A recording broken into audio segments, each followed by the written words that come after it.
Bonjour. La première lecture d'aujourd'hui nous dit « La multitude de ceux qui étaient devenus croyants avait un seul cœur et une seule âme. Et personne ne disait que ces biens lui appartenaient en propre, mais ils avaient tout en commun. » C'est avec une grande puissance que les apôtres rendaient témoignage de la résurrection du Seigneur Jésus. Une grâce abondante reposait sur eux tous. Aucun d'entre eux n'était dans l'indigence, car tous ceux qui étaient propriétaires des domaines ou des maisons les vendaient, ils apportaient le montant de la vente pour les déposer aux pieds des apôtres. Puis on le distribuait en fonction des besoins de chacun. Dans cet évangile, nous avons donc quelque chose qui vive, c'est la première réalité des premiers chrétiens. Ils vivent ensemble, c'est une sorte de corps qui a créé, une communauté qui a créé autour des apôtres et de la Vierge Marie. Si on regarde un peu les caractéristiques de cette vie communautaire, de ce corps qui est formé entre eux, on voit que ils vivent là entre eux.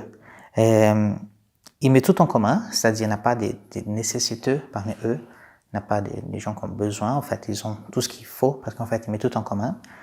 Deuxième chose, en fait, ils témoignent de la résurrection de Jésus avec une grande puissance. Et enfin, il y a une grâce abondante qui repose sur eux tous. Il y a trois choses qui s'y passent dans ces corps et qui forment une certaine unité. Et d'ailleurs, en fait, cette unité encore, c'est la grande force de l'Église. Même si nous sommes en plusieurs endroits du monde, si nous parlons de langues différentes, tout ça, il y a une unité. Il y a une unité, un exemple très concret, c'est qu'en fait, dans le monde entier, on célèbre Pâques le même jour, on célèbre Noël le même jour. Imaginez si chaque paroisse dit « Non, maintenant on va fêter Pâques au mois de septembre et je veux fêter Noël juste après, donc au mois d'octobre. » En fait, ça ne marche pas. Donc il y a une unité dans cette église, il y a une unité en tout ce corps qui est formé, cette communauté qui est formée autour des disciples, des apôtres et de la Vierge Marie. Et nous aussi, nous pouvons vivre notre unité à notre niveau. Par exemple, quand il dit mettre tout en commun, bien sûr, on ne va pas habiter sur le même toit, mais nous pouvons partager ce que nous avons. Et partager, c'est pas seulement dire partager de l'argent ou partager des biens. Non, c'est partager du temps, c'est partager notre attention, c'est faire attention à l'autre. À chaque fois que nous nous réunissons pour prier ensemble dans l'église, par exemple, là, nous sommes en train de témoigner de la résurrection du Seigneur avec une grande puissance. Nous sommes ensemble, ça fait un corps, ça fait une unité, ça fait une multitude de personnes qui prient en même temps.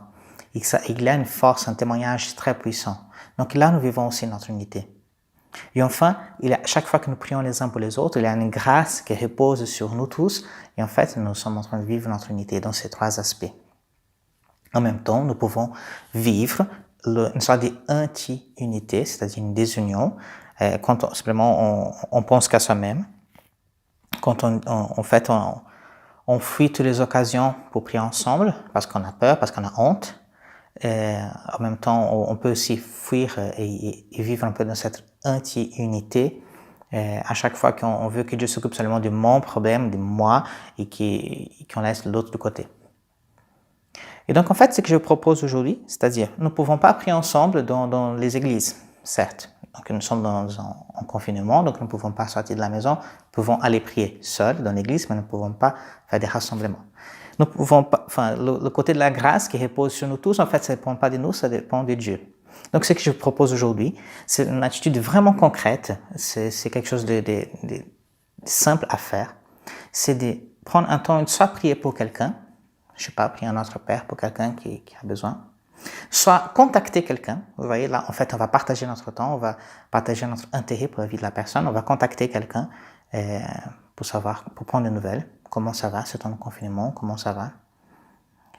Soit, même une troisième option, c'est de faire les deux, de prier pour une personne et appeler soit cette même personne, soit appeler une autre personne.